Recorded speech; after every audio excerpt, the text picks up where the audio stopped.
На электроподстанции Троицкая специалисты Ингушэнерго устанавливают новый силовой трансформатор мощностью в 10 тысяч ква. Энерговыход старого дотягивал только до 6 тысяч. Его рабочие сейчас демонтируют.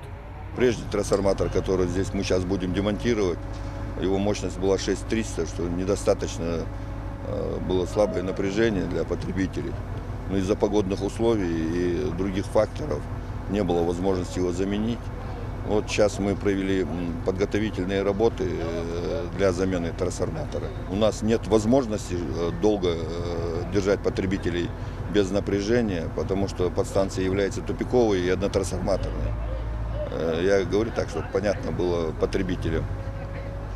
Из-за этого нам пришлось до замены трансформатора, насколько нам помогали, вернее, позволяли погодные условия, провести подготовительные работы. Это была сборка трансформатора,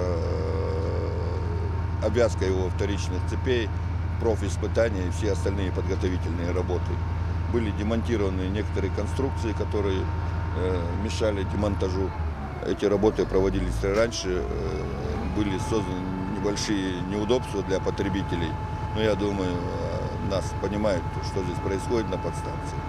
Весит новый и долгожданный трансформатор около 40 тонн. Энергетики уже успели испытать его и проверить на соответствие техническим параметрам и характеристикам. Специалисты уверяют, отныне проблема с перебоями электроэнергии будет решена не только в селении Троицкое, но и частично в Яндере и Карабулаке.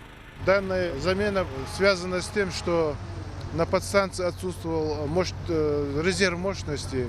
Значит, для технологического присоединения социально значимых объектов, так и для населения. Значит, устанавливаемый трансформатор имеет мощность 10 тысяч ква. Значит, порядка 50% у нас будет резерв мощности на данной подстанции. Значит, падение напряжения в сети, также технологическое присоединение новых объектов соцкультуры республики здесь можно будет осуществлять. Значит, этот проект по замене трансформатора, он с Нового года муссировался, все были подключены. Этот трансформатор нам руководство исполаппарата Россети Северный Кавказ выделил из филиала Ставрополь-Энерго из города Ессентуки.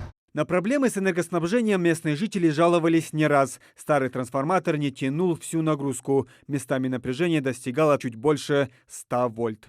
Практически с 17:00 до 22:00 вот такое напряжение подается. Смотрите, 111 подается. Улица Шевская – одна из тех многочисленных, жители которых пострадали от стабильно некачественной электроподачи. Ахмед Бузуртанов показывает 2 холодильника, которые сгорели в течение полугода. Но нет худа без добра, шутит Ахмед. Сейчас они пригодились в качестве зернохранилища. К слову, мы и обрадовали его новостью, что для них устанавливают новый мощный трансформатор.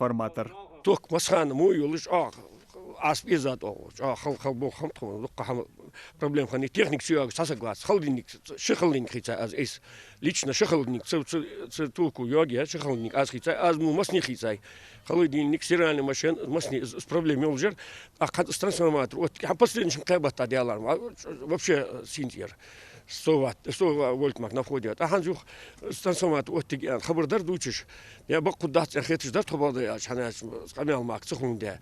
يخلص كجنا دا بوخ بيش بوخ إزدش بوخ كان تخن صراحة دلي قان جسيت خو جان صوت عاد خا صوت تام خن بقول إزدق توج رياض دق تصبح جا مركل يا دق تيجي ديني شو أنا بوخ رياض دق حني أشحال خا ديح كا وبروس بدي ما تيات واجي وبروس أي روج شاش موجتي ورصاد عند الشوز. Особенно обрадуются этой новости и жители улиц Пролетарская и Курганная. Напряжение 220 вольт здесь, наконец, дойдет до всех социальных учреждений, школ, больниц, детсадов. Кроме этого, мощность силового трансформатора охватит и аэропорт Магаз. Дело остается за малым. После установки новый объект на языке энергетиков должен простоять. И через день они обещают, наконец, подать в дома жильцов качественный свет. Муслим Ганиев, Адам Мережков, Хас Магомед Майсигов. Новости 24.